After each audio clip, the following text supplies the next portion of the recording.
Perfecto, muy buenas tardes, muchas gracias.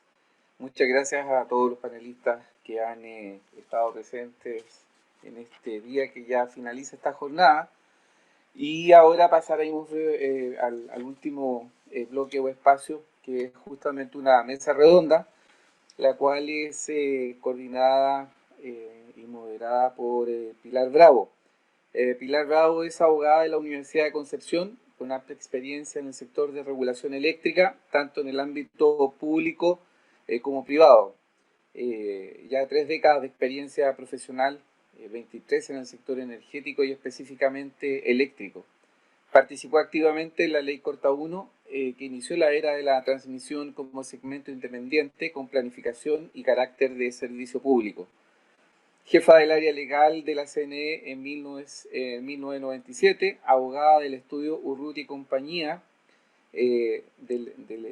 directora del CEXIN y directora del Consejo del Coordinador Eléctrico Nacional hasta octubre del 2019. Desde abril de 2020 es socia fundadora de la consultora legal y regulatoria junto a Carolina Zelaya, Zebra Energía. Bien, es muy grato y un placer contar de nuevo con Pilar y le dejo la palabra para aprovechar brevemente, de forma manera este nuevo bloque. Pilar, por favor. ¿Aló? Se escucha bajito, Pilar. Bajito, a ver ahí. ¿No? Ahí sí, fuerte y claro. Buenísimo. Fuerte y claro. Oye, ¿y me veo? No te vemos. No me ven. Estás con la capacidad de poder verte, pero no vemos tu cámara. Qué raro, se pone con video. Pero bueno, no importa. Soy la de siempre y me conocen. Quizá aquí, sin duda, lo más importante es agradecer a SIGRE una vez más que nos dé a todos estos espacios, a todo el sector, espacios tan importantes como para analizar ayer y hoy día, en la mañana, interesantes puntos. Y este diseño que hicieron esta vez me parece del todo interesante porque esta mesa con la que vamos a terminar, la verdad, pone el foco en lo que es los requisitos regulatorios, normativos y todo el tema más bien de gestión regulatoria, normas que son tan importantes en estos proyectos, pensando en el desarrollo y también en la operación de un proyecto tan importante como este. Es así como señaló Gabriel, están invitada Carolina Zelaya, que es abogada de la Universidad de Concepción, magíster en regulación y un diplomado en administración económica de la Universidad Católica. Ella ha ocupado, como todos más la conocen seguramente, porque ha trabajado más de 27 años en el sector público y 16 años en el sector, ocupado cargos en la Comisión Nacional de Energía, fue jefa del área jurídica, fue secretaria ejecutiva subrogante durante mucho tiempo, mientras estuvo vacante el cargo.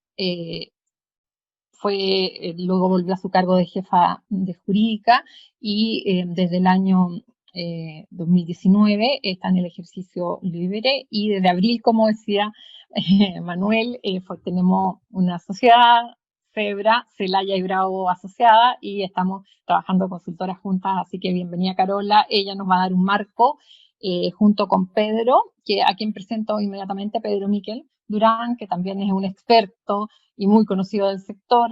Él lleva 42 años trabajando en el sector, ha trabajado en empresas, ha trabajado en Endesa, Chilectra, ha trabajado en la Comisión Nacional de Energía también, así que para nosotros en este momento es un gusto que estemos los tres, que ex Comisión Nacional de Energía, en este panel. Pedro es experto en planificación, diseño, administración de redes, es profesor de la Universidad de Chile, él es ingeniero electricista de la Universidad de Chile y ha deambulado en la academia, me parece, entre la Universidad Católica y la Universidad de Chile, pero actualmente sigue en su alma mater. Así que ellos dos van a estar encargados de darnos un marco y inducirnos a una conversación en torno, como señalaba, a los requisitos normativos, a la gestión y a los temas más bien regulatorios que son necesarios para el desarrollo y para la operación de un proyecto tan importante como este. Le doy la palabra a Carolina, que va a hacernos su presentación y en base a ello luego vamos a tener una mesa de conversación con los invitados que vamos a señalar más adelante. Carolina. Gracias, Pilar. En primer lugar, buenos días a todos y un especial saludo y agradecimiento a SIGRE por la invitación a participar en esta jornada técnica sobre lo que es los desafíos del proyecto HVDC o la línea de Chimala-Loaguirre, un megaproyecto, y en particular en este segundo bloque que vamos a hablar sobre los desafíos regulatorios, requisitos normativos vinculados a lo que es el desarrollo y operación de este tipo de proyectos. Y precisamente hoy día nos toca muchos desafíos nuevos regulatorios que tienen que ver con contar con un sistema de transmisión que sea capaz de superar la problemática respecto de asegurar una expansión eficiente bajo todos estos nuevos paradigmas que ya hemos dicho, conversado, que tienen que ver con una alta penetración de energías renovables, una descarbonización que se ha adelantado en sus metas, un aumento de la generación distribuida, nuevas tecnologías, exigencias de una regulación mucho más flexible, pero a la vez exigencias también de mayores certezas jurídicas, entre otros. Por lo tanto, aquí se ve una situación bastante compleja, pero no imposible de darle situación. Pienso en particular que tenemos que ser bastante innovativos y capaces de trabajar en equipo. Y estos equipos tienen que crear sinergias desde las distintas experiencias que tenemos y las miradas que tenemos desde los distintos sectores en que estamos actualmente parados. Así que, dicho eso, dicho esta introducción, voy a proceder a poner mi presentación que, como dijo Pilar, motiva. A mí me gusta decir, provoca la conversación, discusión, debate sobre estos temas. Bueno, como primera cosa quiero decirles que voy a hablar respecto de estos 4 grandes puntos: la naturaleza jurídica de la línea y sobre todo la naturaleza jurídica de las normas que regulan el segmento de transmisión, los actores o instituciones intervinientes, los procesos en que interviene el adjudicatario, el interesado o futuro propietario. Van cambiando la nomenclatura y los roles de este propietario interesado, y los principales requisitos o desafíos regulatorios que debe enfrentar este propietario en el desarrollo y operación del proyecto. Y después, que este es como el core o el nudo de la presentación, cuáles serían aquellos desafíos con ejemplos de casos concretos que se han dado, que quiero mostrar, porque Carolina, efectivamente... perdón. ¿Aló? Carolina, sí, perdón, Carolina, no se ve tu presentación. ¿La podrías poner esa? Carolina, perdón, ¿Sí? ¿estás compartiendo pantalla? A ver, un momentito. Porque está buena la presentación. Ya, ok. Decía entonces que el punto que voy a tratar van a ser aquellos casos concretos que se han dado en la práctica en materia de este segmento, y por lo tanto ese va a ser el core del asunto. Pero me interesa tratar estos 3 puntos anteriores que van a servir de contexto para conversar respecto de la casuística al final que se ha dado en este segmento. Estos 4 puntos, quiero decir que son para mí en particular, pueden existir muchos otros, que son desafíos regulatorios, toda vez que la legislación en materia de transmisión ha sido modificada hace pocos años. Digo pocos años, 6, 7 años, y recién estamos implementando parte de esa gran modificación legal, empezando, por ejemplo, con los primeros procesos tarifarios en materia de valorización de las instalaciones o de nuevas funciones que se le han dado al organismo coordinador, por ejemplo, o además enfrentando también ciertas situaciones extraordinarias que ameritaron ciertas soluciones extraordinarias también, pero no menos discutibles o complejas de abordar. Por eso lo que más me interesa es abordar estos casos concretos. Y también quiero, como contexto y en mi opinión, repasar lo que ha sido y fue la historia de esta obra hasta llegar hasta hoy a lo que es el estado de avance de esta línea, más o menos, un poquito menos, de iniciarse las distintas etapas que considera esta licitación internacional, que al 1 de febrero se abre el registro de interesados u oferentes para la adquisición de las bases de licitación internacional, que entiendo el plazo para adquirir las bases es hasta el 18 de junio del 2021. Bueno, en primer lugar, esta mega obra no se incorporó en el Plan de Expansión 2018, se incorporó por primera vez en el Plan de Expansión 2017 por parte de la CNE. Y consistía en la misma línea de alta tensión en corriente continua, con 1.500 metros, o sea, kilómetros de longitud.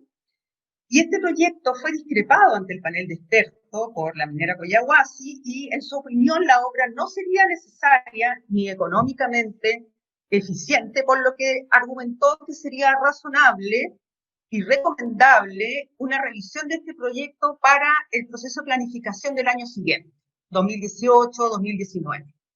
Desde esa perspectiva, el panel de expertos acogió la discrepancia y ordenó sacar el proyecto de la línea HVDC del Plan de Expansión 2017, argumentando que en lo sustancial podría rechazarse este proyecto sin que esta decisión pudiera producir ciertos perjuicios para los efectos que se pudiera profundizar mucho más los estudios y proyecciones que justificaran esta obra. Aquí lo importante es que esta decisión ocurría en el marco del plan de expansión, sin perjuicio del resultado desfavorable desde el punto de vista de la autoridad reguladora, si bien existían diferencias en cuanto al momento preciso en que debía iniciarse, todo el mundo, y había consenso respecto de eso, estimaba que era necesaria una obra como esta. Ahora bien, luego se incorpora nuevamente ya en el año 2018 la misma línea con pequeñas modificaciones que tenían que ver con la disminución de su costo. Pero con una novedad, se incorpora una condición resolutoria a verificarse en el momento anterior al inicio de la licitación. Al inicio de la licitación internacional que hace el coordinador. Entonces, en el informe técnico preliminar se vuelve a incorporar este proyecto y en esta ocasión se limita el inicio del proceso licitatorio a una condición relacionada con el mantenimiento o el aumento de las proyecciones del potencial de generación para la zona atendida por la línea en los siguientes términos. Dice, la licitación de esta obra queda condicionada a que el último informe técnico definitivo del plan de expansión de la transmisión que se haya emitido previo a la fecha en que deba darse inicio a la referida licitación, considere en el 50% de los escenarios de generación para la planificación de la transmisión definidos en dicho plan un potencial de al menos 3.000 megawatts de generación al norte de la subestación Cumbre y durante todo el horizonte de planificación. Con la inclusión de esta obra en el plan definitivo y en el consiguiente decreto de expansión, acá lo que buscaba la Comisión Nacional de Energía era dar inicio a los trámites que fueran necesarios para poder hacer efectiva esta licitación en el futuro. ¿Y por qué? Porque la CNE estimó que... ¿Por qué incorporó esta condición? Porque estimó que era natural que en una obra de esta envergadura podían existir ciertos atrasos. En primer lugar, es una obra que requería un estudio de franja a todas luces, de acuerdo a lo establecido en el artículo pertinente de la ley. ¿Por qué? Porque requería que este estudio se licitara, y esa licitación toma un periodo. Además, requería la evaluación ambiental estratégica y la aprobación por parte del Consejo de Ministros para la Sustentabilidad. Luego, había que hacer la elaboración de las bases de licitación por parte del Coordinador Eléctrico Nacional y había que licitar. Y puede ser que efectivamente, como en todas las licitaciones, podía ser que excepcionalmente se declarara desierto.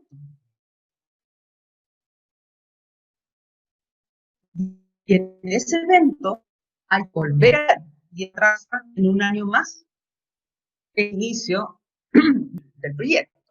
Además, también tenemos la declaración de impacto ambiental en el marco del sistema de evaluación ambiental. Sí, hay muchas razones para pensar que se pueden producir atrasos naturales y, por lo tanto, incorporar una condición luego de que se produzcan todos estos trámites.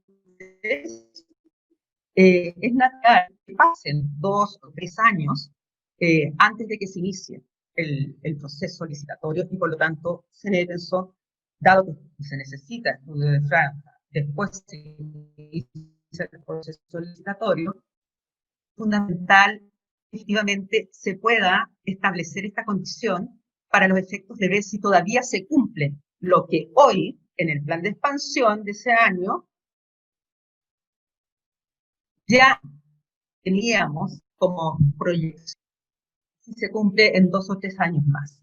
Por lo tanto, a mi juicio, fue una decisión prudente y razonable dentro de la órbita de la Comisión Nacional de Energía. Sin embargo, esto en agosto del 2019, los trámites que hay que hacer, los criterios que tiene que considerar el Ministerio de Energía para los efectos de poder dictar el decreto que fija el plan de expansión, elabora un informe de complejidad en agosto del 2019, y ese informe de complejidad recomienda la realización de este estudio de franja y explícitamente recomienda y dice las razones, debido principalmente a los urbanos y rurales, lo que puede generar problemáticas sociales para el desarrollo del proyecto. Y además, la mentada obra presenta una alta complejidad técnica en función de su longitud, nivel de tensión y sistemas de transmisión al que pertenece. Bueno, recomendado el estudio de franja, se dicta finalmente el decreto que fija el plan de expansión para los 12 meses siguientes. Y este decreto, unas obras de expansión, como este megaproyecto, y recomienda la licitación al mismo tiempo para aquellas obras nuevas que no requieren de otra. Sin embargo, en el año 2019, tengo que retroceder. Sin embargo, en el año 2019, y a propósito de la actualización energética de largo plazo que realizó el Ministerio, se incorpora el plan de descarbonización. Y ese plan de descarbonización, evidentemente, requiere una mayor inserción de centrales alternativas de energías limpias, dado que el plan de descarbonización implica la salida de centrales termoeléctricas, emisión, para trasladar esa energía a los centros de consumo. Por lo tanto, el Ministerio solicita tanto al coordinador como a la Comisión Nacional de Energía cierta información e ciertos informes en el sentido de si recomiendan o no anticipar la fecha de puesta en servicio de este proyecto y qué efectos tendría en la operación del sistema. En ese sentido, el coordinador recomienda anticipar la fecha de puesta en servicio del proyecto y adicionalmente establece esto, podría materializarse el peso de esta armonización y así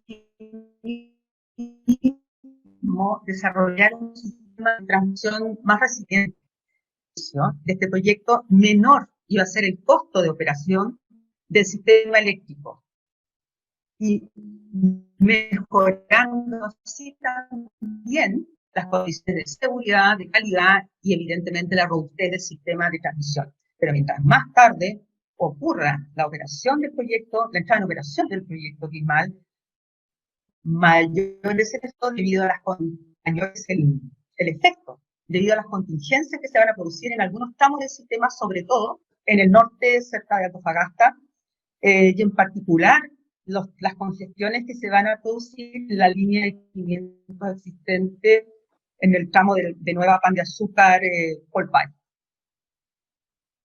Por otra parte, también el Ministerio pide informe a la Comisión Nacional de Energía en tanto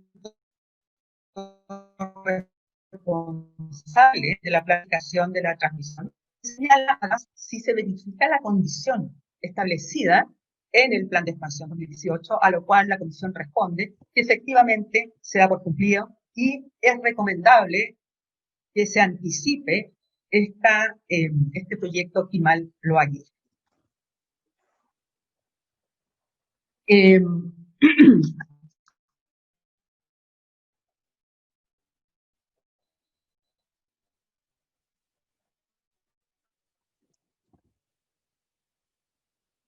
Con todas estas recomendaciones, la anticipación de las metas del plan de descarbonización,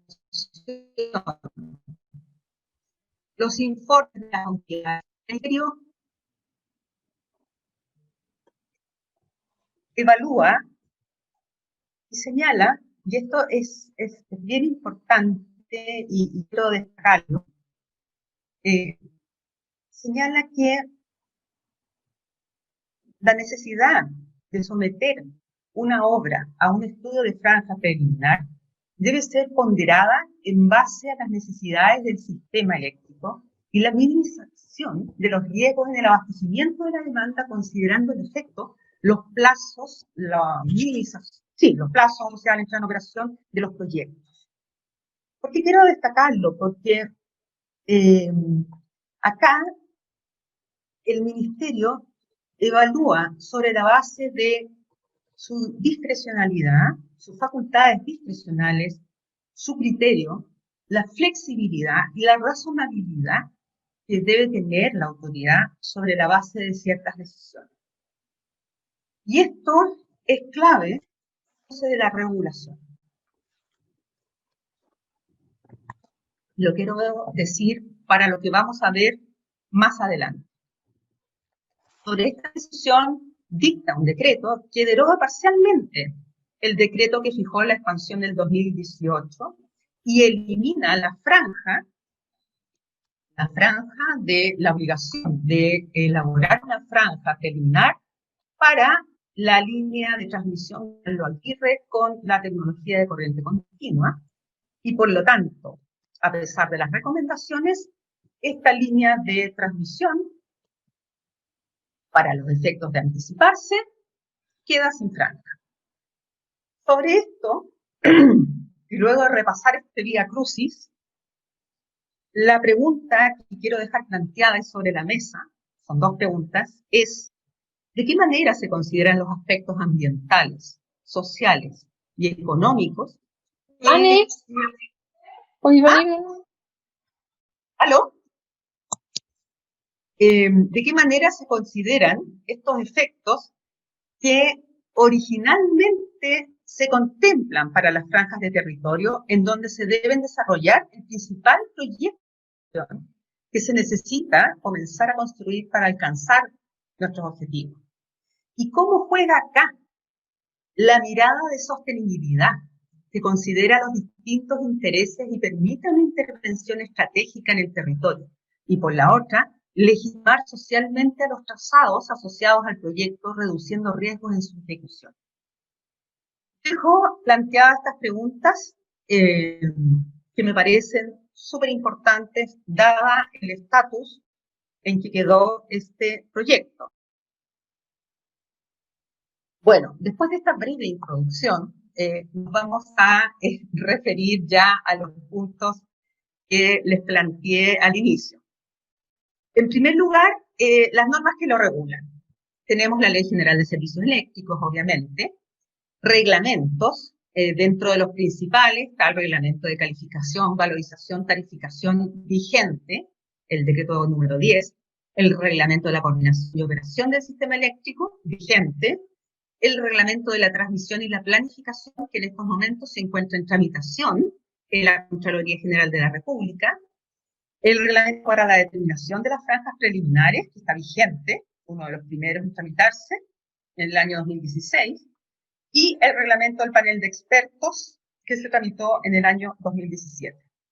Hay muchas normas, normas técnicas, y hay una norma técnica y anexos técnicos de la norma técnica que se deben aplicar para estos casos. Por ejemplo, el anexo, bueno, la norma técnica de calidad y seguridad de servicio, por de pronto, el anexo técnico de mínimos, los técnicos, requisitos técnicos mínimos de instalaciones que se interconectan al sistema eléctrico, el de información técnica de instalaciones y equipamiento, definición de parámetros técnicos y operativos para el envío de datos al SIT, el de medidas para, el sistema de medidas para transferencias económicas, el sistema de monitoreo, etc.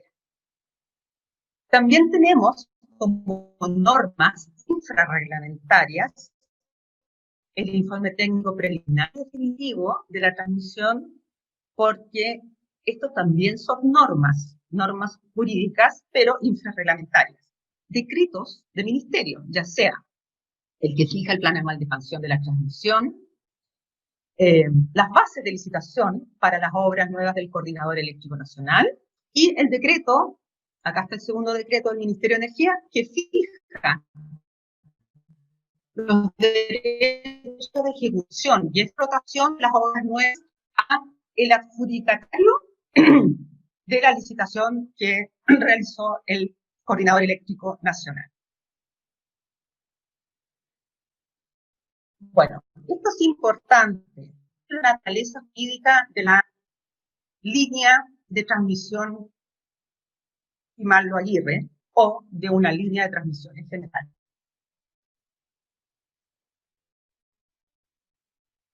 Bueno, es una obra de expansión, de transmisión, es una obra nueva, versus es que estas normas que regulan los sistemas de transmisión son normas de orden público, el interés público que está involucrado en estas normas regulatorias. Y aquí quiero relevar algo. Los actos administrativos que se dictan o ejecutan dentro de la actividad de transmisión de energía eléctrica tienen un carácter de servicio público, es el artículo 7º de la ley, lo que califica expresamente hacia la transmisión, de la transmisión nacional, que es en este caso la característica que tiene la línea de transmisión Pilar-Aguirre, es una línea de transmisión nacional. Lo que significa, por una parte, el reconocimiento legal del carácter público asignado a la relación que tiene el Estado con el adjudicatario, un propietario de esta línea, lo cual se traduce por parte al adjudicatario o propietario de proveer el servicio de transporte de energía y de efectuar las inversiones necesarias, así como el derecho de acceder a las instalaciones que le permiten interconectar su proyecto. Pero por otra parte, es decir, por la parte del Estado a través del Ministerio, es que el interés general que hay involucrado exige una regulación que salvaguarde los referidos intereses públicos. Y este interés público que está presente en estos actos jurídicos emanados de la autoridad demuestra su carácter de orden público, ya que resguardan estos intereses, los intereses de nuestra sociedad, el buen funcionamiento de las instituciones y el buen funcionamiento del servicio eléctrico. Por tanto, aquí es el Estado el que debe velar, debe supervisar y propender a que este servicio sea seguro, de calidad, confiable y eficiente. En consecuencia, toda esta actividad económica que conlleva el hecho de tener expansiones anuales de carácter obligatorio, la realización de licitaciones de las obras nuevas, la respectiva adjudicación, son reguladas intensamente por el interés público que está involucrado y, por tanto, ningún acto proveniente de la voluntad de un tercero ajeno a esta adjudicación, que sea un tercero coordinado, puede limitar las disposiciones imperativas que emanan de estos actos, como son los decretos del ministerio, las bases de licitación, etc. Y eso quiero que lo recuerden más adelante, porque es muy relevante para los efectos de los casos concretos que vamos a relatar. Aquí un diagrama muy simple en el proceso de declaración, en donde como una acción energética a largo plazo del ministerio, el que le llaman coloquialmente, que se hace cada 5 años, con un horizonte de 30 años, y ahí se incorporan los requisitos que vemos en pantalla. También tenemos la planificación anual de la transmisión eléctrica de la Comisión Nacional de Energía. Ahí se acota a la transmisión eléctrica, la planificación energética. Y por último, tenemos al decreto del Ministerio de Energía, que es el decreto de expansión, que fija las obras nuevas requieren, por una parte, del estudio de franja y por la otra, de aquellas que no requieren estudio de franja y se pueden licitar inmediatamente. Acá quiero destacar que el estudio de franja es una innovación también de la ley de transmisión. También quiero destacar que el estudio es destinado a reducir plazos, sino que el estudio de franja está destinado a favorecer la certeza de los plazos, la predictibilidad de los escenarios futuros de la transmisión y el tránsito del tren de inversiones que se ha señalado en los respectivos decretos de inversión, de expansión. Y eso hay que tenerlo súper claro. Entonces, ya, perfecto. Ahora bien, los desafíos regulatorios en general son muy conocidos por todos.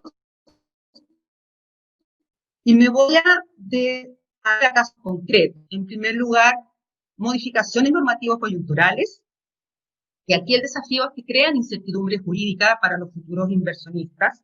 Y ahí tienen que ver con el congelamiento de los cargos únicos que hubo el año pasado, que son, acuérdense que hubo una modificación a la remuneración de la transmisión.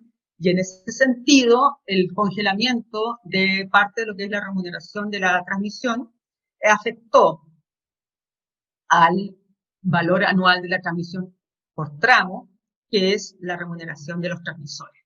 Es un fundamento razonable, pero sin embargo, pudo haberse anticipado e informado. También el mecanismo transitorio de la estabilización de precios también afecta al valor anual de la transmisión por tramo, y lo que fue la revisión de transmisión nacional que emitió el coordinador eléctrico, asociado al artículo 25 transitorio, que todavía está en discusión. Casos concretos, por parte de terceros coordinados en el desarrollo de una obra de transmisión. Acá el tema son normas de orden público versus autonomía de la voluntad.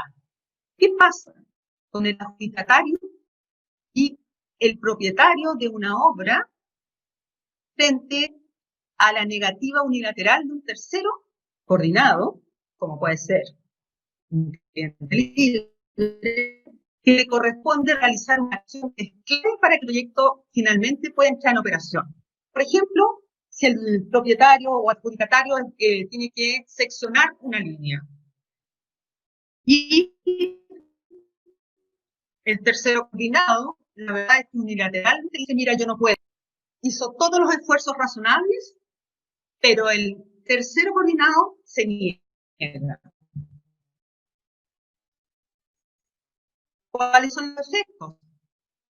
El propietario, la verdad, se atrasa y no puede percibir en tiempo y forma sus ingresos que tiene el derecho a recibir en tiempo y forma por parte de lo que dice sus plazos. Debilita también el proceso de expansión de la transmisión en su esencia y en sus principios. Y debilita principios regulatorios de certeza jurídica que se dan a los potenciales. También es muy, muy relevante. Entonces, esa es un primer desafío. Vamos el segundo desafío, ¿sí? Por favor, antes ya. El desafío es que las atribuciones del coordinador en materia de conexiones deben ser mucho más proactivas. Y aquí el coordinador es el organismo que por ley debe realizar la coordinación y otorgar las aprobaciones de conexión. Por lo tanto, acá requerimos un rol más proactivo del coordinador. Y regulación para superar la casuística.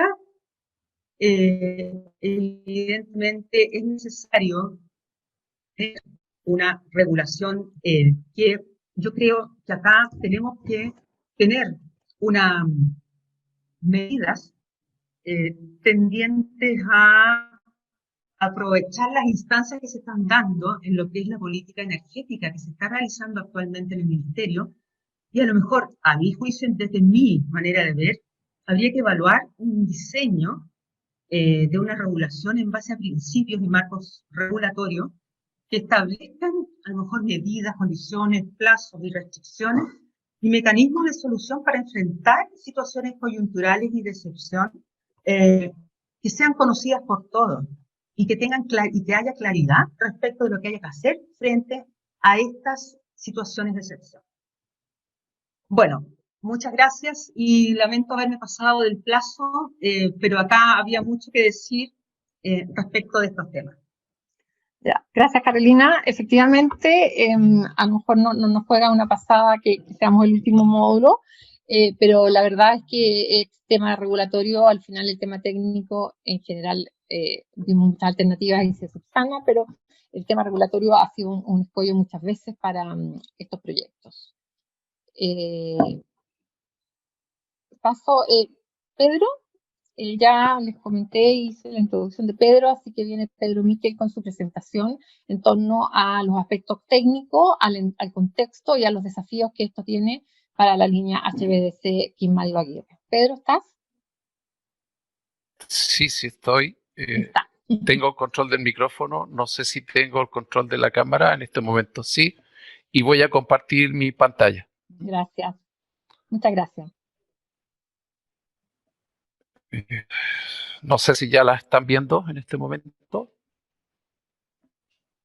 Vemos tu pantalla, pero no el PPT, Pedro.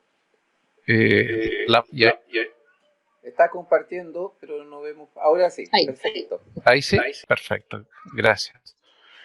Bueno, que tengo muy poco tiempo.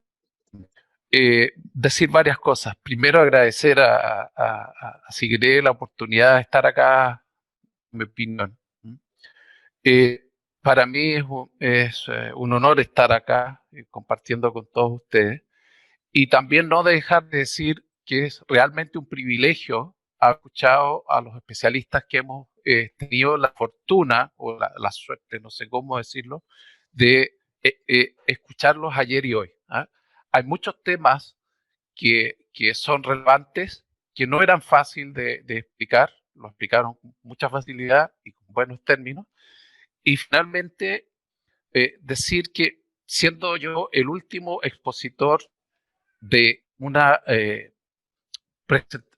sucesión de presentaciones largas y bastante interesante, y sobre todo por expertos, tener algo inteligente que decir es todo un desafío. Yo me la jugué en la presentación que ustedes van a ver por enfatizar tres tipos de aspectos. ¿ah? Y para mi suerte, y estoy muy contento por eso, lo que voy a escribir en algunos pocos números y tal vez en muchas palabras es justamente lo que yo escuché de la mayoría de los especialistas que me precedieron. ¿Okay? Entonces, lo primero que quiero entrar a mostrar aquí es que cuáles son los datos relevantes de este proyecto, que no son menores y es bastante importante entenderlo. ¿Ah? Yo voy a saltar el hecho de todos los detalles técnicos, porque ya están largamente cubiertos, pero sí tengo que describir adecuadamente el contexto. Y este contexto pone muchos desafíos. ¿Ah? Por suerte para mí están la mayoría relevados. ¿Ah? Y lo que voy a tratar de hacer, aparte de poner un par de números, es tratar de esbozar cómo deberíamos nosotros, en el proceso que hay desde aquí hasta que salgan las bases de licitación de verdad, transitar para acotar lo que voy a decir exageradamente tal vez, algunos riesgos que van a impactar de una u otra forma o el costo o el plazo de ejecución del proyecto. ¿Ah? Lo primero que quiero mostrar es que según las ETG, de las bases técnicas preliminares del coordinador, ¿tá? Que dicho sea paso, yo las encuentro que son excelentes aun cuando no están completas aún. ¿Ah? Los datos dicen que vamos a tener un bipolo de 3 megawatts, ¿cierto? Con estaciones conversoras en los extremos de 1500 megas por polo y con una capacidad de sobrecarga de 1500 y la línea la línea una longitud de 1500 kilómetros, cosa que se ha repetido largamente a lo largo de ayer y de la mañana de hoy. Lo segundo es que ese corredor HVDC va a estar en paralelo con un corredor que llamé HVDC Quima, Los Changos, Nueva Cardones, Polpaico, ¿ah? Y cuyas restricciones técnicas que extraje de los estudios que hace el coordinador, te saqué el informe preliminar de diciembre de 2020, son los que están allí. ¿Ah? Y en fondo, cada tramo tiene un límite de MVA por circuito y además tiene una explicación en el informe que los voy a obviar, solamente voy a mostrar dos variables. Primero, que el bipolo en condiciones normales de operación de capacidad de transporte, supongamos que se van a usar, que la línea HVDC desde Los Changos hasta Polpaico hoy día tiene una capacidad que si uno más o menos la ajusta, no supera los 1945 MVA por circuito puesto en Polpaico. Hay un tema ahí con la línea Los Changos Cumbres, pero lo voy a obviar. ¿Esto para decir qué? Esto para decir la capacidad de transporte que hay desde el foco, que es el polo norte de la generación, hacia el polo de carga que está acá en el centro del país. Lo segundo es cuáles son las demandas, ¿eh? Cuál es la capacidad instalada de la generación y cuáles son las centrales generadoras que deberían estar en servicio para ese periodo. Lo primero es la demanda máxima del CEN Norte, CINC, al 2028 los 3.000 megawatts, más o menos. Digo más o menos porque depende mucho de las iniciativas de proyectos mineros donde podrían cambiar este valor, pero supongamos 3.000 megawatts. Lo segundo, y que es algo que asusta, es la capacidad instalada en energías renovables en el norte, que al 2028, si tomamos todos los datos de lo que está en construcción, de lo que aparece en la PEP, qué sé yo, y tratamos de hacer un consolidado, va a estar en torno a los 13.500 megawatts. ¿Ah?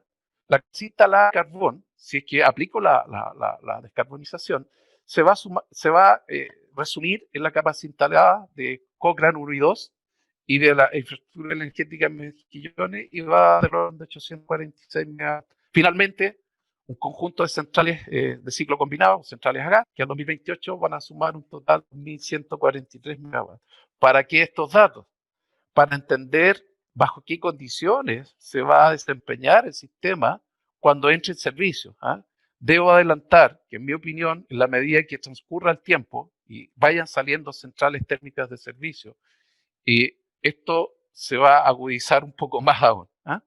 Entonces, lo siguiente que hay que ver es qué es lo que pasa en las operaciones en las horas de sol en 2028.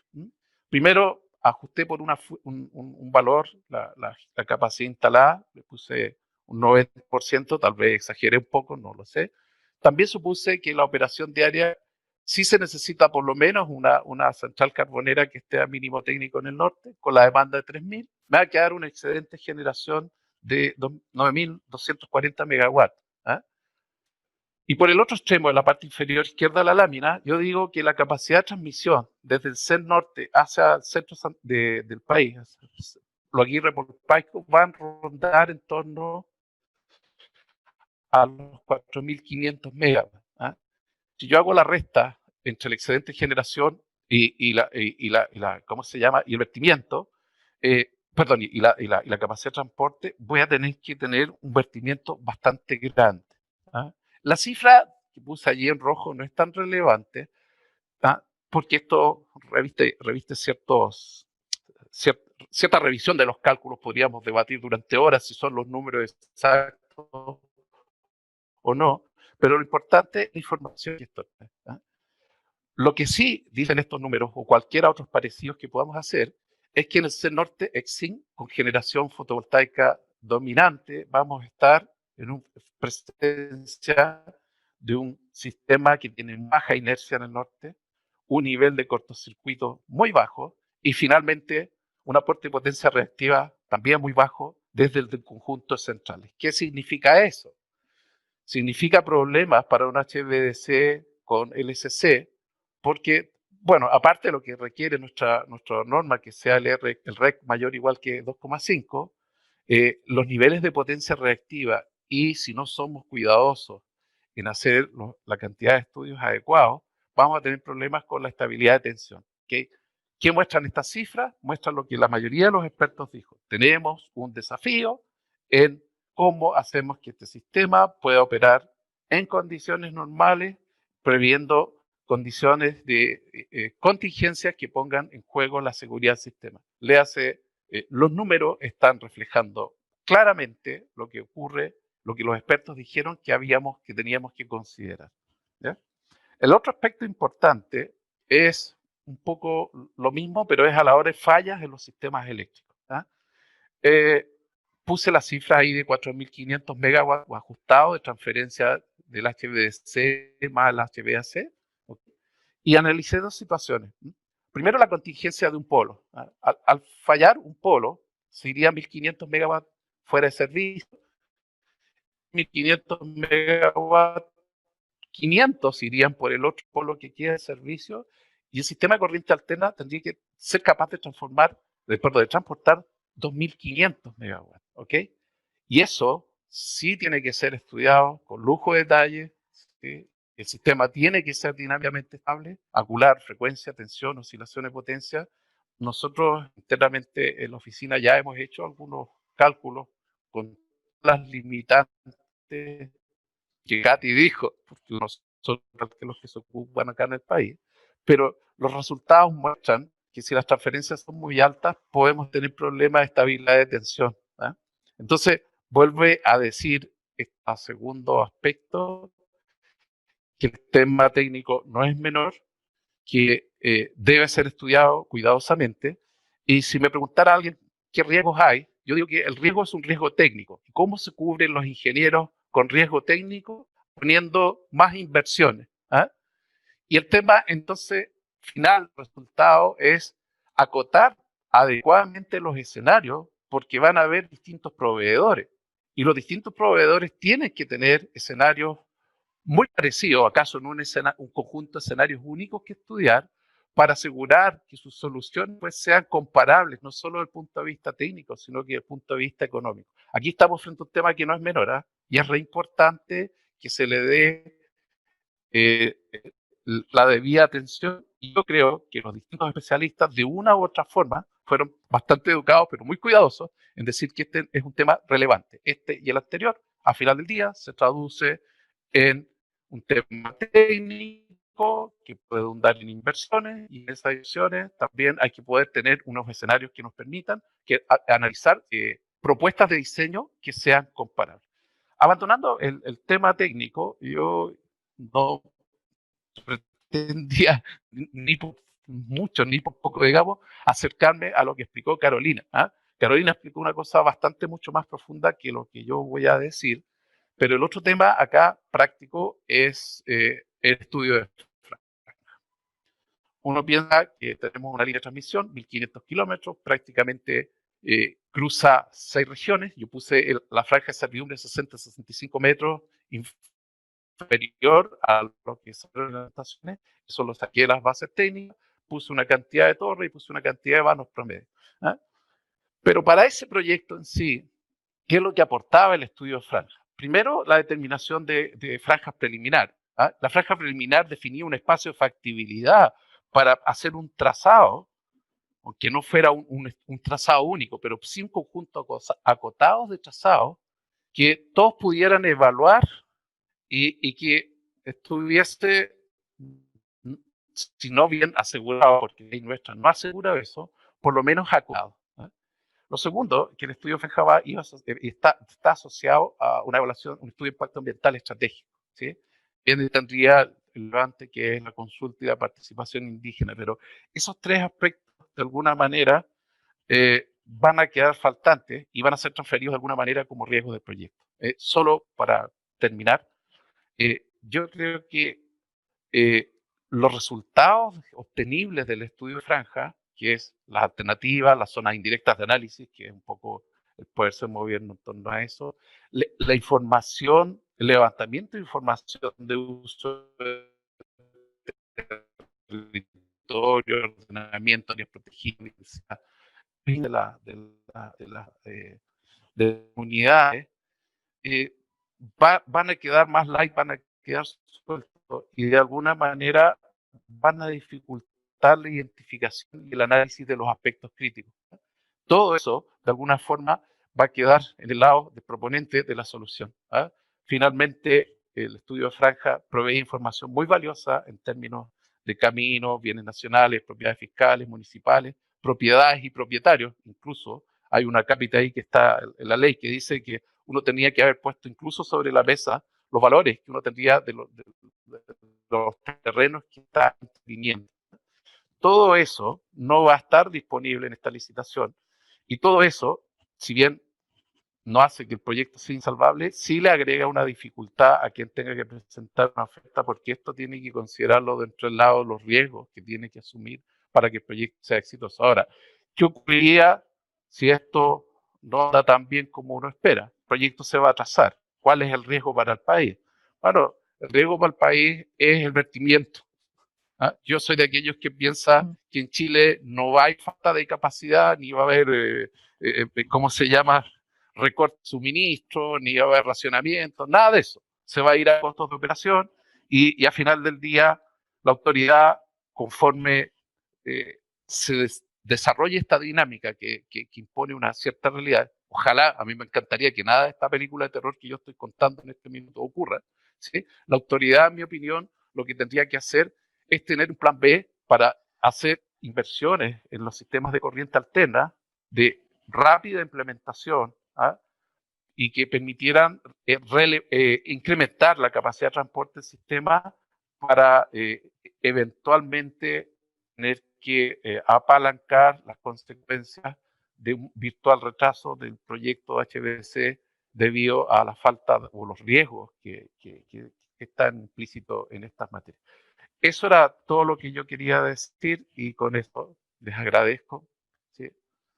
Y muchas gracias, Pilar, Pedro. para que podamos pasar a la otra parte de la conversación. ¿Sí? Muchas gracias, Pedro. Efectivamente, la combinación del aspecto técnico con estos temas regulatorios, que es el objeto de esta mesa, está muy bien lograda en la presentación de Pedro también. Y quisiera entonces darle la bienvenida a Gabriel Carvajal, que es ingeniero civil industrial de la Universidad de Chile,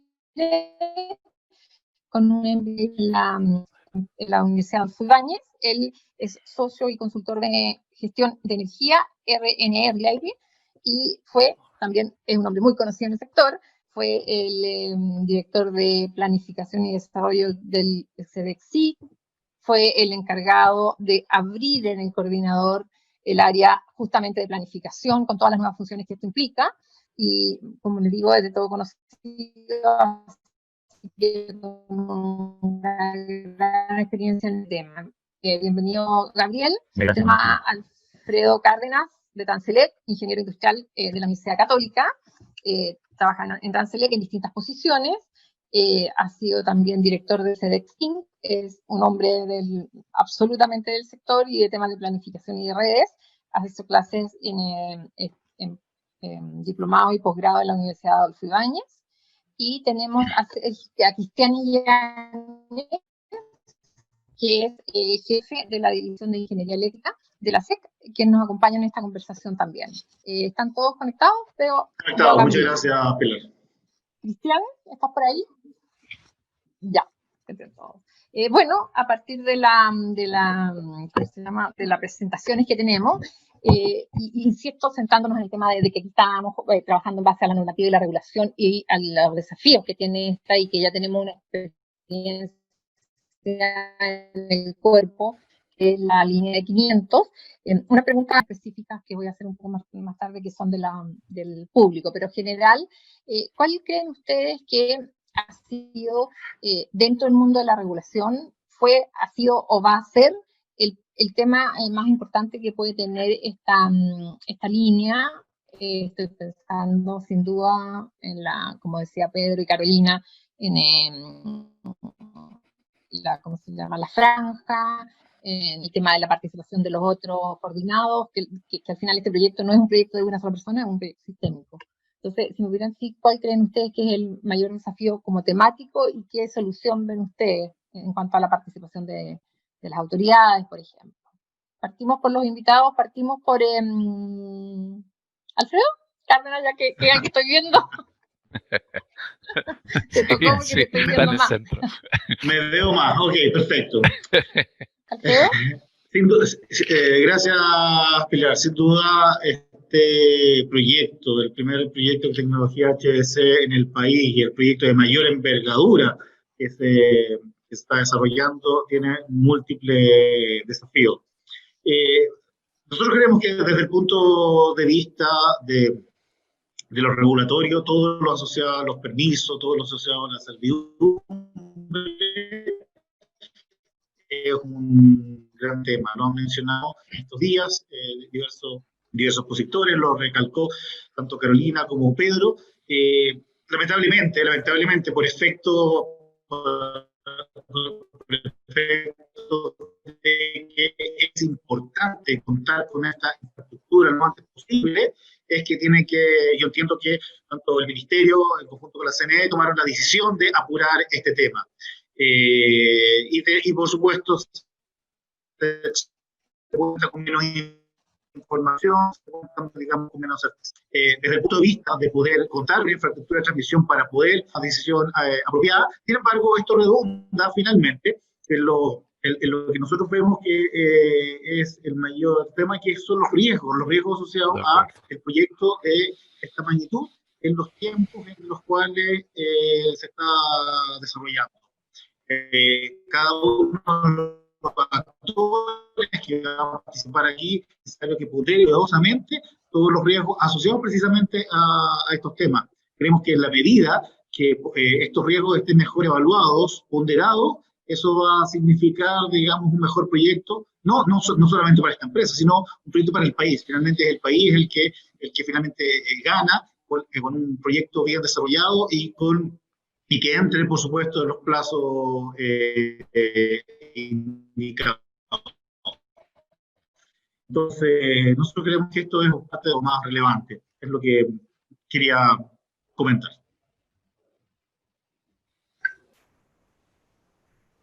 Parece que no está Pilar. Mira, sigo yo entonces. Sí, sigue, Alfredo, para complementar. Efectivamente, aquí en este proyecto, que es efectivamente un megaproyecto, es un proyecto país, evidentemente hay riesgo, como se ha comentado tanto estos días, de costo y de plazo. Efectivamente, este proyecto tiene desafíos importantes desde el punto de vista técnico, eléctrico. Lo hemos visto, ¿cierto? Se ha comentado, es un proyecto que tiene retorno metálico, no hay tantos con retorno metálico, es un proyecto que va en paralelo un sistema de alterna con un sistema de continua, es un país que tiene aspectos sísmicos especiales, es un país, es un sistema nuestro con cierta debilidad en los extremos, Entonces, efectivamente, hay riesgo del diseño que efectivamente se mitigan con estudios y esos estudios requieren tiempo. Y si no existe ese tiempo para desarrollar estudios adecuados, ¿cierto? Con información cierta de lo que es el sistema existente al momento de que se vaya a poner en operación, eso redunda principalmente en costo, porque efectivamente se sobredimensionan equipos y se ponen factores de seguridad a ese respecto. El otro riesgo que me parece a mí muy relevante es el riesgo de plazo. Efectivamente, el haber omitido el estudio de franja, yo entiendo las razones de la autoridad para haberlo omitido en esta circunstancia, ¿cierto? Pero el no haber de alguna forma mejorado nuestro sistema de desarrollo de líneas de transmisión con el aspecto territorial, el aspecto ambiental, sobre todo porque estamos hablando de 1.500 kilómetros sin parada intermedia, digamos, ¿ah? O sea, estamos hablando como se ha dicho, 35 comunas, 6 regiones, van a haber muchas autoridades involucradas, muchas instituciones de la administración que están involucradas en los permisos. Tradicionalmente tiene ese aspecto, ¿cierto?, de que esta línea, a diferencia de lo que fue el proyecto con que lo estamos comparando, ¿cierto?, desde Los Changos hasta Colpaico, que fueron 4 tramos que se fueron poniendo en servicio por parte. Este es un solo tramo, por lo tanto, la puesta en servicio va a ocurrir cuando se resuelva el último tramo, el último vano. Entonces, evidentemente que hay un riesgo de plazo que no es menor. El plazo es ajustado, 7 años, un plazo considerando todas las características de este proyecto. Así que yo me imagino también, este es un riesgo que tiene que ser muy bien revisado, y porque también tiene su impacto en costo finalmente, tanto para el país, como se ha comentado ya, como para el ponente que tenga que considerar que con multa en el momento de hacer su propuesta. Eso, Pilar. No te escuchamos, Pilar. Muteado. Muteada, Pilar, estás muteada. Sí. ¿Ahí? Ahí sí, Pilar. Ahí sí. Ahí te escuchamos. Ya, perfecto, perdón.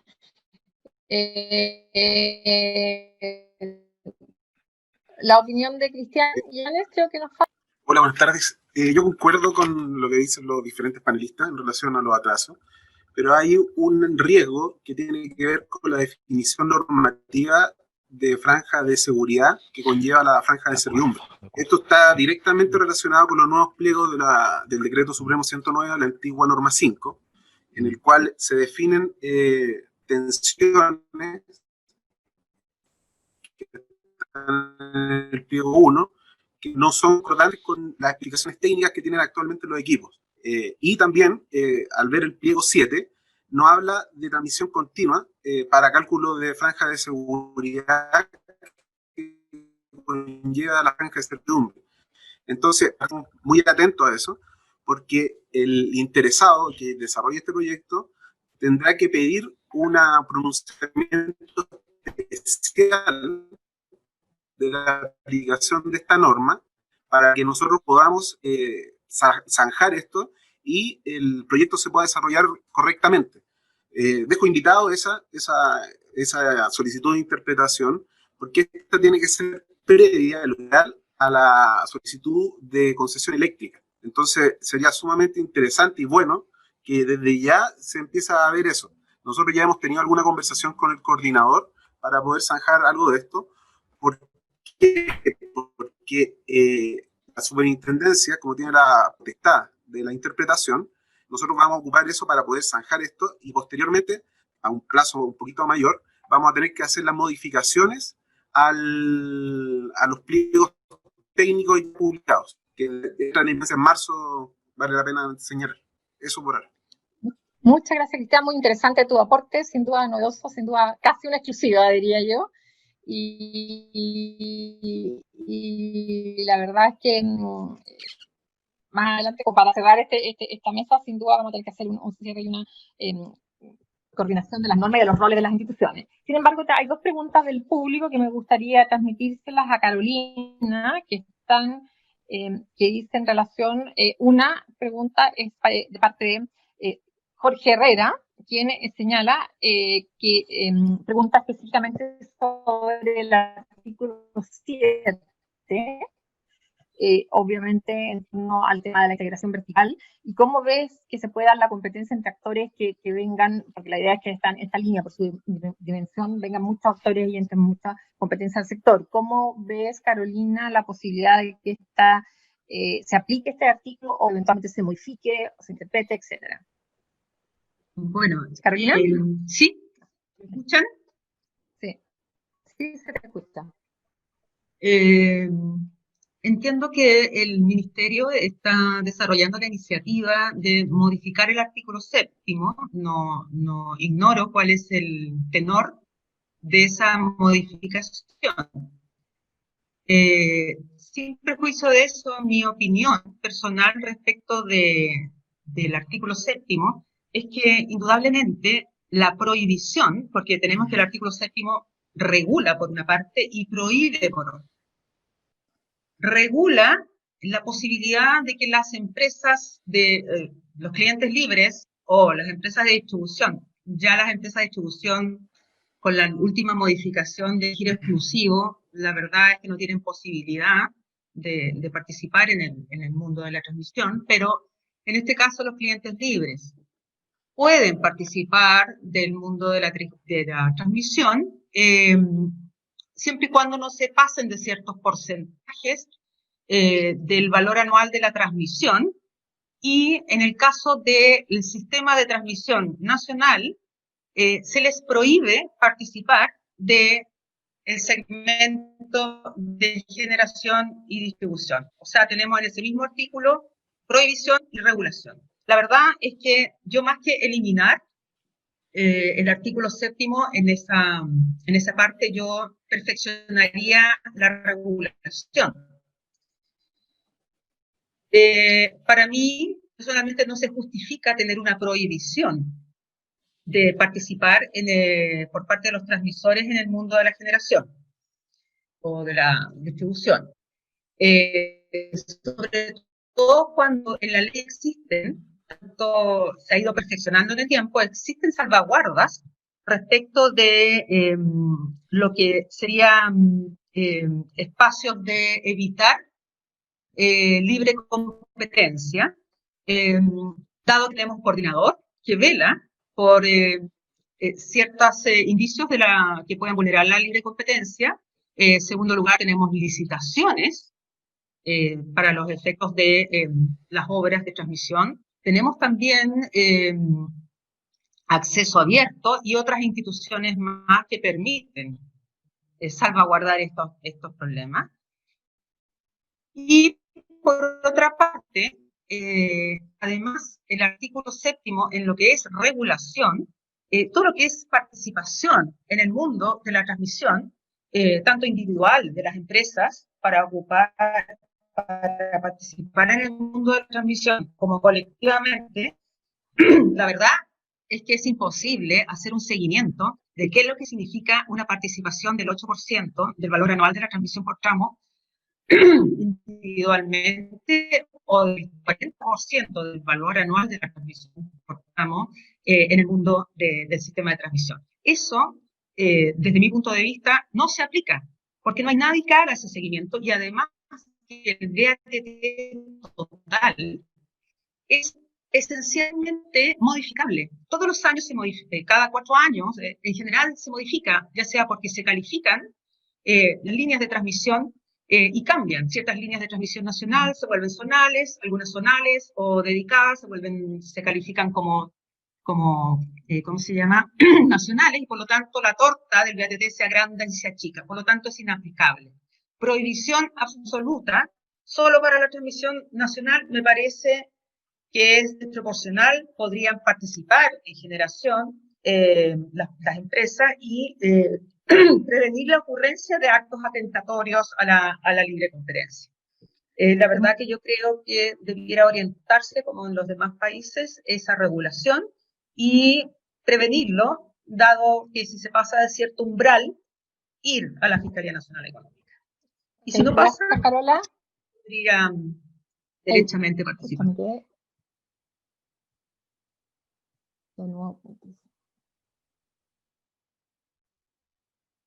¿Escuchamos? Tiene problemas de conexión en origen, se quedó congelada. Ahí sí, ahí volvió. Sí, sí, te escuchamos.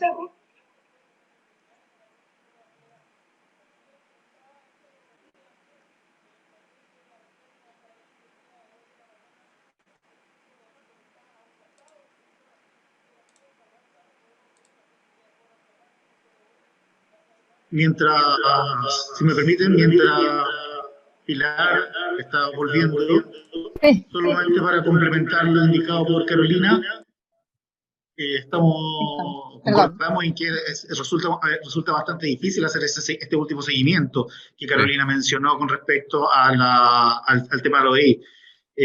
Vemos muy positivo el tema de que el Ministerio se haya abierto a la modificación del artículo 7, que impone algunas restricciones importantes, ya que el poder hacer esta liberación lo que permitiría es un poco más de participación, digamos, y competencia en el sector. Ya estaba Pilar aquí, así que sí, Pilar, es tuya la voz aquí. Eso es. Oye, bueno, esa era una pregunta al público y la otra pregunta al público tiene que ver sin duda con el tema de la franja, que ya se ha comentado bastante. Sin embargo, sería muy bueno ver una mirada así como final y general, en el sentido de cómo ven ustedes que se puede, entiendo, la pregunta es de Cecilia Sáez, que señala para Carolina, pero en realidad es para todos también, me parece.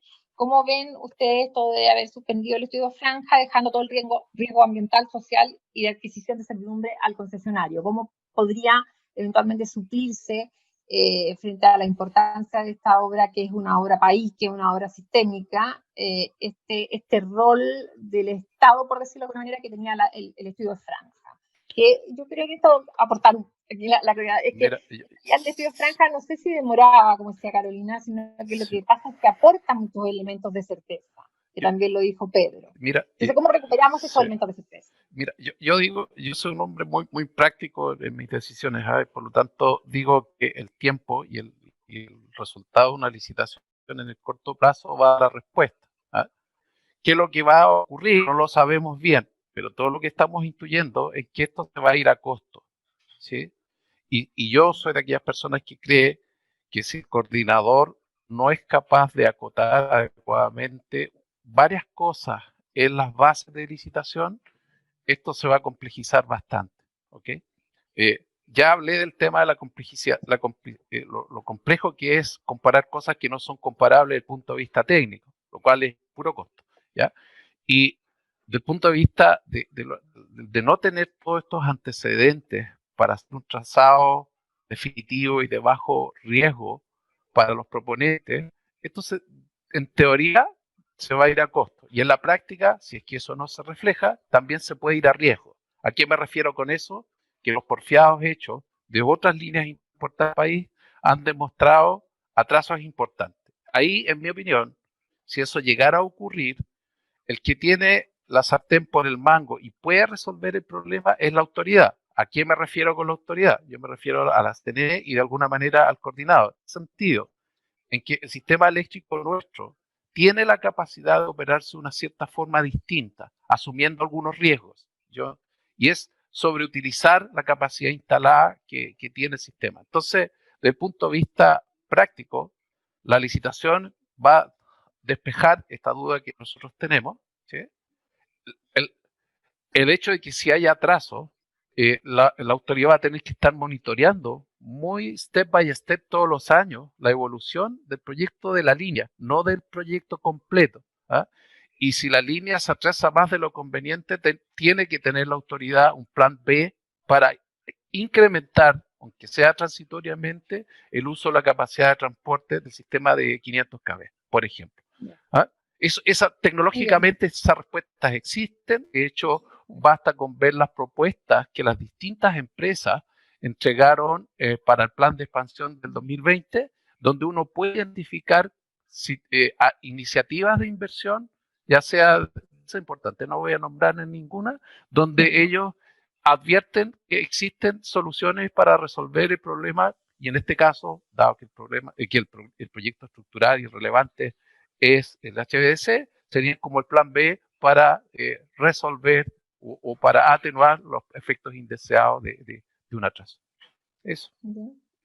Gabriel, ¿tienes alguna... Sí, mira. Con tu experiencia desde las autoridades o del coordinador? Sí, yo entiendo la decisión de la autoridad, ¿cierto?, en haber omitido el estudio de franja en esta oportunidad por la urgencia del proyecto.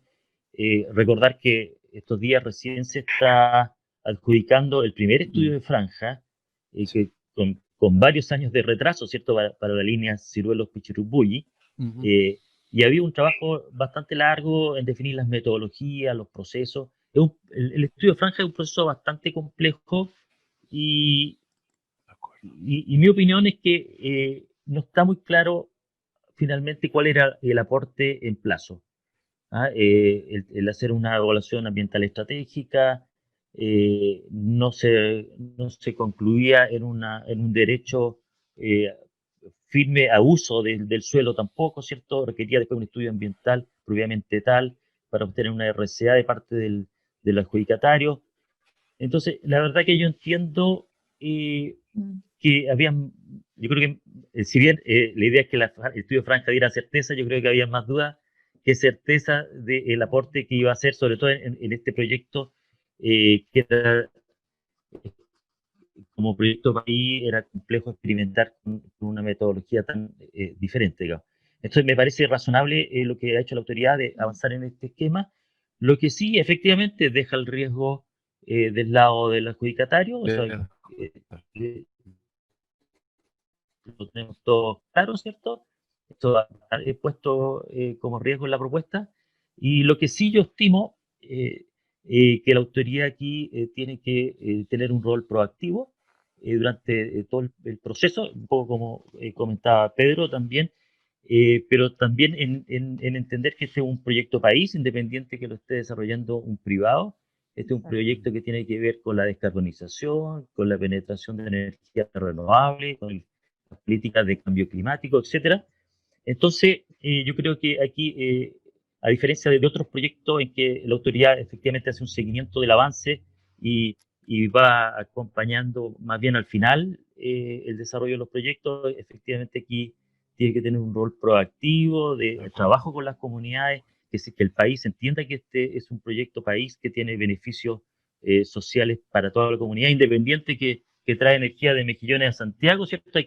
Hay que de alguna forma sensibilizar a todo el país en que este es un proyecto que trae beneficios a todos. Muchas gracias, Gabriel. Oye, Cecilia, sabes, esta pregunta era para Carolina, así que Carolina, ¿cuál es tu opinión respecto al tema para contestarle a Cecilia? Sí, mira, yo concuerdo con lo que dijo Gabriel al final de recién, y efectivamente yo creo que, y en las preguntas que dejé planteadas en la presentación, va a haber un riesgo, sobre todo en el tema ambiental y de sustentabilidad del proyecto, pero creo que aquí es vital el seguimiento que tienen que hacer las autoridades. Y el seguimiento, y dada la experiencia, y tenemos que aprender de las experiencias que hubo respecto de estos megaproyectos, y sobre todo la experiencia de la línea Cardones-Polpaico, de ISA, al final del proyecto, como dijo Gabriel, hubo un seguimiento bastante exhaustivo de parte de las autoridades, donde se creó un comité, tanto por parte del Ministerio, de la Comisión Nacional de Energía, del coordinador, de la SEC y de las empresas incumbentes.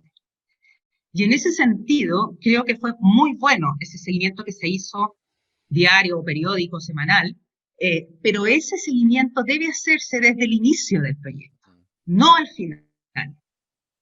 ¿Por qué? porque desde el inicio del proyecto puede ser que haya algunos perfeccionamientos que se tengan que hacer o evitar, prevenir, no corregir. Y en ese sentido, creo que es muy relevante la intervención de la autoridad. Y como dije, la intervención de la autoridad, porque en estas normas y en materia de transmisión, el interés general prima. Y como hemos dicho, el proyecto va a tener un efecto muy importante para nuestra sociedad. Por lo tanto, aquí la autoridad tiene que velar porque este proyecto, como dijo en los fundamentos de la invalidación del decreto, tiene que llegar antes de lo que estaba previsto. Seguimiento y la unidad de seguimiento del proyecto del Ministerio de Economía, del Ministerio de Energía, tiene que ser proactiva en este caso. Gracias, Carolina. ¿Me permite un comentario? Sí, Alfredo. Gracias. Sin lugar a duda, el estudio de Francia, como se ha dicho, provee, digamos, mucha información relevante y permite el poder acercar más el proyecto desde el inicio a todo lo que son las regiones, las comunidades, para que lo puedan ver, que es una parte de lo que faltaba, digamos, dentro de lo que es transmisión. Sin embargo, a pesar del estudio Franja, a pesar de que se hubiese realizado o cuando se lo dice, de todas maneras, todos los temas de servidumbre siempre quedan del lado del transmisor. Entonces, una de las cosas de las que creemos que es necesario continuar perfeccionando este estudio de Franja para la siguiente guía de manera que permita mayores, ojalá también permita fijar plazos, pero de todas maneras mayor certeza, porque aunque se hubiese hecho, aunque se defina un corredor, finalmente para el establecimiento de la servidumbre, de todas maneras, la adjudicación final del termina corriendo un tiempo.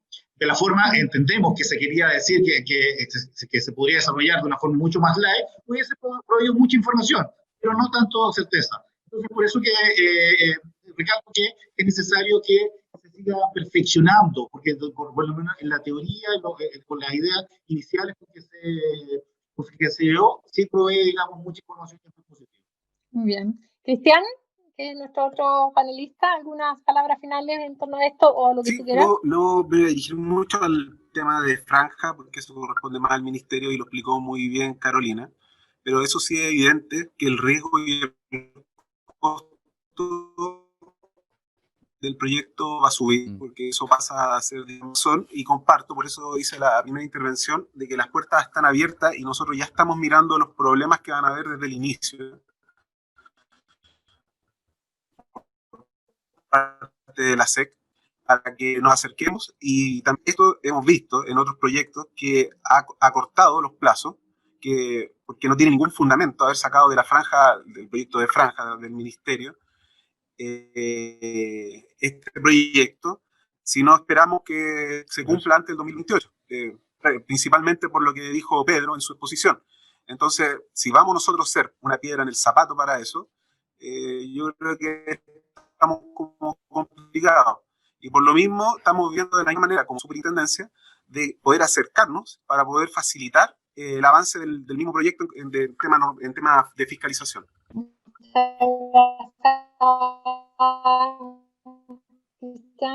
Bueno, la verdad es que un poco pasado, este era un panel un poquito distinto y les agradezco a todas sus opiniones y como me voy a tomar 3 minutos para hacer el resumen.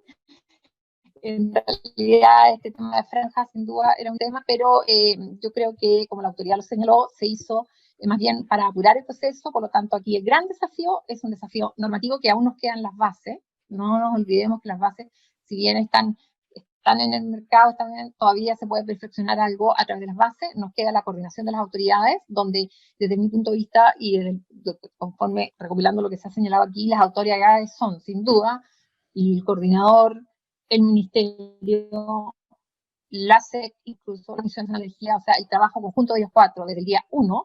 Aquí voy a, pero voy a precisar algo que dijo Pedro, que dijo que revisen una vez al año. La verdad es que no. Este este proyecto debería ser revisado mensualmente con una comisión más integral, al menos en estos temas de regulación, porque la verdad es que hay mucho involucrado, hay terceros coordinados involucrados, este proyecto no es un proyecto del que se lo gane, este es un proyecto de país. Por lo tanto, rescatando coordinación de las autoridades, coordinación de todos los coordinados y también flexibilidad en cuanto a flexibilidad, respetando la seguridad jurídica sin duda. Mucho que hablar, yo creo que podríamos hacer otro panel respecto a esto. Vamos a proponerlo en SIGRE. Okay. Muchas gracias a todos, Manuel, muchas gracias a ti y a SIGRE por tener estos espacios que nosotros nos sacamos tan ricos para todos, individual, personal y todo el género. Perfecto, muchas gracias Pilar, muchas gracias a todos los panelistas de este bloque, a los panelistas del día de hoy, a ustedes,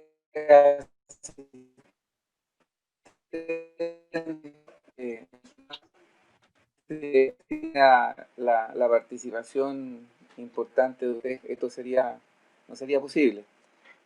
Son una parte importante. Hay tres bases importantes y los colaboradores se mueven. Estoy ya básicamente en el cierre y quiero dejar con ustedes a Hernán Casar, quien fue el que dirigió esta mesa y la coordinó. Así es que hará ya sus palabras, va a entregarnos sus palabras de cierre final. Por favor, Hernán, te dejo la palabra. Primero que nada, quiero felicitar a la redonda y el análisis último. El resumen que hizo Pilar al final creo que es fundamental lo que es una conclusión de esta mesa redonda. Bueno, estamos llegando al fin del seminario después de 2 días de trabajo maravilloso. Ahora nos quedamos muy amplio y es cierto lo que dice al final, el tema que estaban discutiendo da para un seminario. O sea, siguen, veremos en el poder público. Ya no estamos muy conscientes de la obra y solo agradecer a los asistentes por su paciencia de esta obra y invitarlos a que participen en nuevos seminarios que organizaré. Gracias a todos, especialmente a los panelistas, por su dedicación y su desinterés y generosidad de entregarnos los conocimientos. Muchas gracias y hasta la próxima. Muchas gracias a todos. Buenas tardes. Hasta la próxima. Adiós a todos. Muchas gracias. Adiós.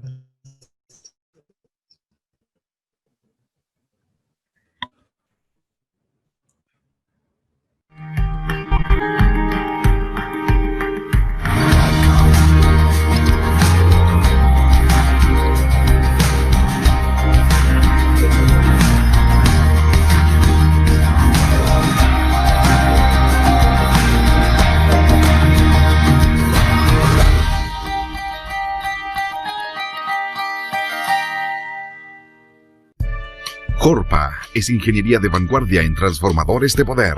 Aseguramos la confianza y la operación continua de los equipos eléctricos, brindando un servicio completo de mantenimiento, montaje, reparación, asesoría e inspección para transformadores de poder y equipos eléctricos. Estamos comprometidos en el mejoramiento continuo de nuestro sistema integrado de gestión, logrando la satisfacción de nuestros clientes a través de un servicio integral, eficiente y eficaz. Visítenos en www.corpa.cl. We all have something in common. We live on this planet, and this planet gives us life, a journey to fulfill, a future, and we all began that journey somewhere. For Hitachi and ABB Power Grids, our legacies are interlinked. From our humble beginnings in the copper mine industry over 100 years ago, both companies have grown globally, diversifying our lines of business and both contributing to society with new technologies. This is the power that brought us together. And together, we can reduce our impact on the planet by bringing sustainable energy to more people. The challenge is laid out before us. It requires the vision to foresee a stronger, smarter, and greener grid, and the dedication to increase quality of life through digital innovation. Bringing social innovation to every corner of the globe. To make this happen, we advance collaborative creation with our customers, academics, and governments. Together, we can encourage the next innovation. Only through co-creation and cutting-edge digital solutions can we create new customer values to make life on this planet better for everyone. Together, powering good for sustainable energy.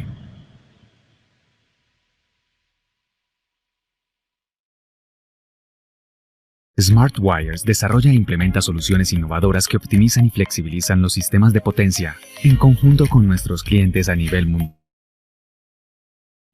desarrollamos aplicaciones que aumentan la utilización y capturan más beneficios de las redes existentes. La tecnología de Smart Wires ayuda a utilizar de forma rápida y económica la capacidad existente, ya sea empujando los flujos de las líneas sobrecargadas o alando los flujos hacia líneas con capacidad de reserva. Su diseño modular permite escalar o reubicar los dispositivos fácilmente según la evolución de las necesidades del sistema. Las soluciones de Smart Wires pueden entregarse en meses e instalarse en días, proporcionando la flexibilidad necesaria en esta era de incertidumbre. Utilizando estas herramientas en la red existente, puede integrarse rápidamente una mayor cantidad de energías renovables, reducir el vertimiento y evitar el impacto negativo sobre las comunidades y el medio ambiente. Smart Wires, transformando una red a la vez para un futuro mejor.